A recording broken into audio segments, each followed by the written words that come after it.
Vous regardez, il faut qu'on parle. Bienvenue si vous nous rejoignez dans cette dernière partie d'émission. On s'intéresse à ce qu'on appelle les mariages gris. Avant d'en débattre avec notre invité, écoutons le témoignage d'une victime. Nous l'appellerons Francesca, elle est italienne. Elle vit en Belgique depuis longtemps. Un jour, elle a rencontré un homme plus jeune qu'elle dans un bar. Elle est tombée éperdument amoureuse de cet homme. Et la suite, c'est elle qui nous la raconte. C'était tout de suite une histoire d'amour.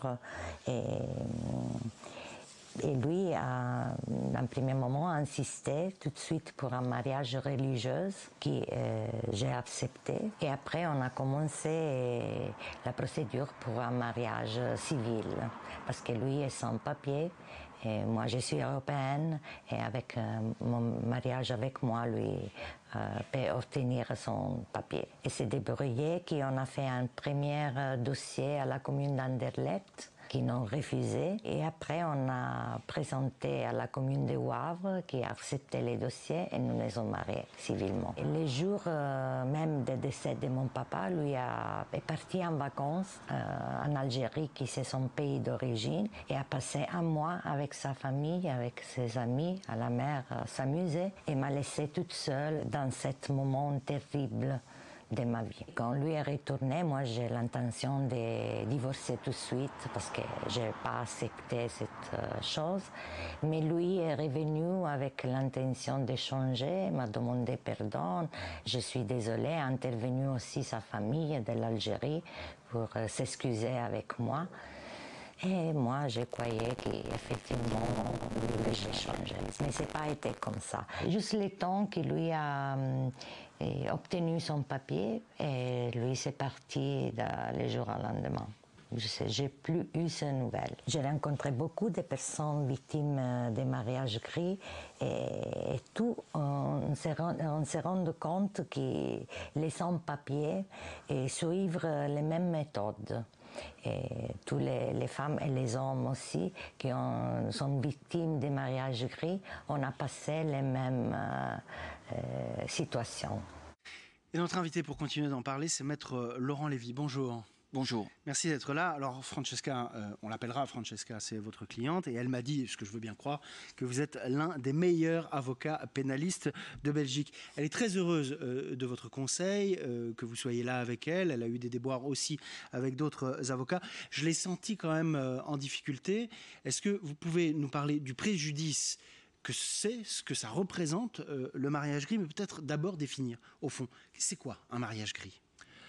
Alors, un mariage gris, c'est un mariage dans lequel il y a d'une part une personne qui est sincère dans ses sentiments, qui croit être aimée et qui s'engage sincèrement dans un projet marital, et d'un autre côté, un étranger qui fait un simulacre amoureux en vue de duper, de tromper, d'escroquer dans ses sentiments la victime, l'autre partie, dans le seul et unique but d'obtenir un titre de séjour ou un avantage en matière de titre de séjour. Et donc c'est à différencier du mariage blanc dans lequel les deux parties sont complices. Actuellement sur le marché, le prix du marché d'un mariage blanc c'est 25 à 50 000 euros. À peu près, le mariage gris, il y a une personne qui est sincèrement victime, qui croit être aimée et qui est totalement dupée et escroquée. Et qui y perd beaucoup, qui y perd personnellement, en argent certaines fois. Mais en l'occurrence, Francesca, que j'ai rencontrée cet après-midi, est vaillante. Mais j'imagine qu'elle a beaucoup souffert et elle m'a dit qu'elle souffrait toujours aujourd'hui. Tout à fait. Le préjudice des victimes d'un mariage gris est considérable. Considérable parce qu'un mariage gris, c'est une escroquerie au sentiment qui s'étale sur un temps relativement long, de moyenne entre 1 an, 5 et 10 ans, et qui a des conséquences notamment économiques. Et donc, il y a d'une part un dommage moral pour la victime qui est indicible, il y a un dommage économique pour la victime, et alors quand même, dans un second temps, je pense que ça a tendance à être oublié, un dommage économique pour le contribuable. Puisque la plupart des escrocs au sentiment viennent rechercher le rêve américain, le rêve européen, pardon. Pour le coup. Voilà, pour le coup, cette fois-ci, c'est le rêve européen. Et le rêve européen, l'Europe, la représentation qui se font de l'idéal européen se traduit bien souvent par les allocations sociales. Avant qu'on fasse circuler la parole, quelques questions très précises. Déjà, pourquoi est-ce qu'on observe une recrudescence de mariage gris ces temps-ci? À mon sens, ce sont les conditions économiques internationales d'autres pays, essentiellement l'Afrique, certains pays de la Turquie, certains pays d'Asie, de l'instabilité politique, évidemment. On va bientôt avoir l'immigration climatique et alors l'image de l'Europe. Comme je vous l'ai dit, le rêve européen, en principe, de ce que m'a permis de comprendre mon expérience, le rêve européen, ce n'est pas travailler, c'est souvent avoir des allocations sociales. Est-ce qu'il y a des régions du monde connues pour l'escroquerie du mariage gris, précisément? Tout à fait. Toute l'Afrique, de manière générale, la Tunisie, le Maroc, énormément, certains pays d'Asie, mais c'est essentiellement Afrique et les pays, on va dire, musulmans limitrophes, Maroc, Tunisie, Turquie. Comment est-ce que les personnes repèrent, contactent leur proie, si je peux m'exprimer ainsi? Alors la pratique me permet de vous dire que lorsque l'escroc au sentiment est encore dans le pays d'origine, c'est par Internet. En principe, par Internet ou via un intermédiaire qui, en principe mariage gris ou mariage blanc, a pénétré dans le territoire belge et qui joue les entremetteurs. Lorsque l'escroc au sentiment a déjà immigré en Belgique de manière précaire et illégale par les passeurs ou d'autres voies, alors c'est soit Internet, soit de visu dans la vie, les bars ou tout autre événement social. Jean-Marc Garay, en parlant de ce sujet, je me suis rendu compte que tout le monde a été confronté dans son entourage à cette question, à ce problème, à ce drame. Donc c'est incroyable. Exactement. Je vais prendre un exemple, je ne citerai pas la personne, c'est dans mon entourage, qui est parti en vacances en Gambie, qui est aussi un pays réputé désolé pour ce genre de pratique. Un belâtre l'a embobiné. Quand elle est rentrée au pays, évidemment, lui était très, très, très amoureux, tellement amoureux qu'il voulait absolument la rejoindre le plus vite possible. Elle a fait toutes les démarches possibles et imaginables pour le faire venir. Il est venu et dès qu'il a eu ses papiers, il a disparu. Voilà. Et ça détruit les gens. J'ai une question quand même, Maître Lévy. Est-ce que, quand on est victime de ce genre de pratique, est-ce qu'on peut poser plainte ou en gros, on s'est fait avoir et tant pis pour nous? Alors, il y a évidemment le droit de plainte, comme tout le monde a le droit de plainte. Donc Comment prouver? Alors le mariage gris, donc c'est une infraction pénale qui est instituée dans la loi sur l'accès au territoire, donc c'est une infraction pénale. Le problème, c'est que les victimes du mariage gris sont, à mon sens, totalement abandonnées du système judiciaire. Je n'ai vu dans ma pratique aucune plainte à la police qui a eu une suite. La réaction considère qu'elles sont fautives, qu'elles se sont fait avoir par leur faute. À mon sens, de mon expérience, le système judiciaire, il se définit par une absence d'effectifs et de ressources humaines, d'effectifs financiers, et la matière de mariage gris demande énormément d'investigation, et donc il n'y a pas les ressources suffisantes pour ce type d'infraction. Patrick Decorte. Écoutez, si moi j'ai un conseil à donner, moi je ne suis pas avocat, ne vous mariez pas, quoi. Si vous avez 20 ans de différence, 20 ans ou plus, et que vous avez des biens, un peu d'argent et des biens immobiliers, faut pas vous marier avec, c'est pas normal, quoi. Il faut se méfier, vous savez, moi, comme tout le monde, on reçoit des messages sur Facebook. Oh, tu es beau, tu es grand, qui tu es, je voudrais bien te rencontrer. Non, pas comme tout le monde, Patrick. Tout le monde reçoit ça, tout le monde. Alors je vais briser un mythe, le mariage gris concerne tous les âges, tous les sexes, toutes les classes économiques, et parfois même j'ai eu des clientes qui étaient de très jeunes, jolies femmes. Et il n'y a parfois pas de différence d'âge. Les escrocs sont de plus en plus habiles pour œuvrer. Mais les escrocs, ils vont sûrement choisir des gens qui ont des biens. Ils ne vont pas prendre quelqu'un qui est pas forcément. au CPF. Exactement non. Pas forcément. Exactement non. Papier, Le but, c'est le papier. Donc, il va prendre quelqu'un qui est vulnérable et malléable. Okay. Maître Lévy, comment vous expliquez que Francesca, dont on a entendu le témoignage, me dit que depuis, elle a rencontré pas mal de femmes et d'hommes qui ont souffert de ça. Et il et elle se sont rendus compte que les escrocs au sentiment, comme vous les appelez, ont toujours la même marge de manœuvre, comme s'il y avait une procédure apprise et transmise entre eux et elle, qui faisait que c'est toujours les mêmes étapes qu'on traverse. Elle m'en a raconté certaines qui sont terribles, notamment, évidemment, isoler la personne de son entourage. Tout à fait. Je pense que dans tout profil criminel, puisque dès qu'on commet une infraction, on est classé comme criminel, tout profil criminel, il y a des modus operandi qui s'instaurent.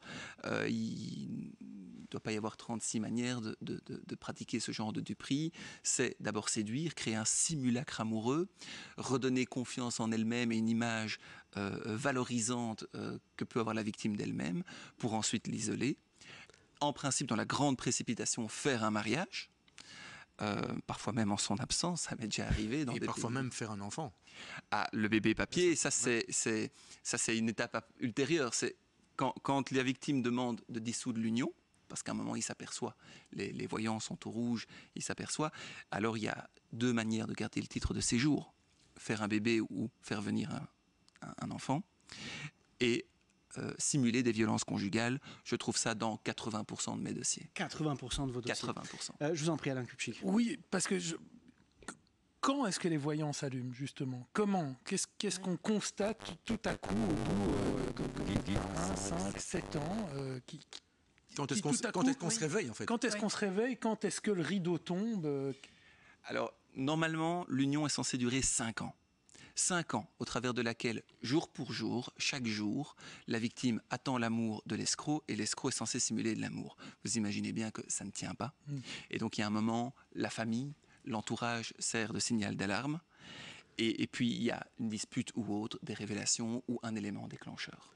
Et que risque la personne donc, qui a dupé l'autre? Est-ce qu'on lui retire son titre de séjour, ses papiers? Qu'est-ce qui se passe? Alors, quand on peut démontrer qu'il y a un mariage gris, les conséquences sont lourdes.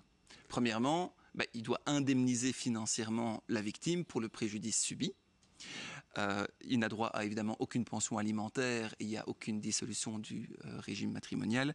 Et alors, en principe, il ne peut plus exercer de regroupement familial dans toute l'Europe.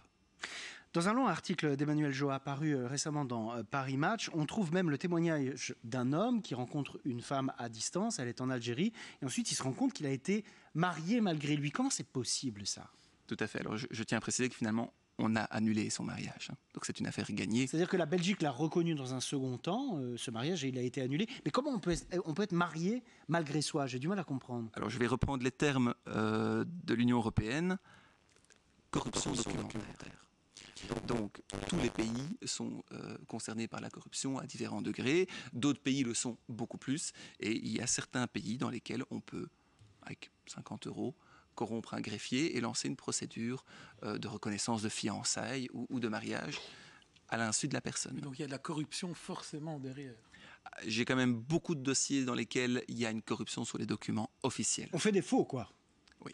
On fait des faux qui prouvent un mariage qui n'a pas eu lieu. Mais des faux qui sont invérifiables parce que parfois c'est fait. À l'administration même. Dans les procédures officielles. Le profil de l'homme dont on parle est quelqu'un qui le dit, il a été longtemps seul, il était dans un désert affectif. Est-ce que quand même ça, c'est pas un facteur qui fait que certaines personnes sont plus facilement dupées que d'autres? Alors, comme je l'ai dit, la victime, c'est quelqu'un qui n'est pas riche, contrairement à ce que vous pensez, mais qui est vulnérable. Dans les vulnérabilités, mon expérience me permet de détecter évidemment l'isolement, la misère sentimentale et sexuelle qui est quand même fortement présente dans nos sociétés. Et alors parfois des traumatismes, des violences conjugales dans une précédente union, de l'alcoolisme ou tout autre facteur qui vulnérabilise à un moment. La question du recours, donc, est-ce que c'est difficile pour vous de faire entendre les droits des personnes qui ont été flouées? Est-ce que chaque dossier est extrêmement complexe et presque difficile à résoudre? Ou quand même, il y a des procédures qui sont en place? Alors, on utilise des procédures qui existent. À mon sens, on doit systématiquement se constituer partie civile chez le juge d'instruction pour forcer l'État belge à enquêter, puisque la simple plainte à la police est classée sans suite aussitôt. Et l'avocat doit tout faire. Il doit faire le travail du procureur du roi, il doit faire le travail presque de la police pour ainsi dire, il doit tout commanditer à distance, les devoirs d'enquête qui doivent être réalisés et il doit faire du forcing, à défaut de quoi aucune plainte, de mon expérience, n'aboutit. Merci Maître Lévy. Je rappelle que vous êtes la référence sur un certain type de dossier, mais notamment sur ce type de dossier. Vous êtes ici chez vous dans Il faut qu'on parle.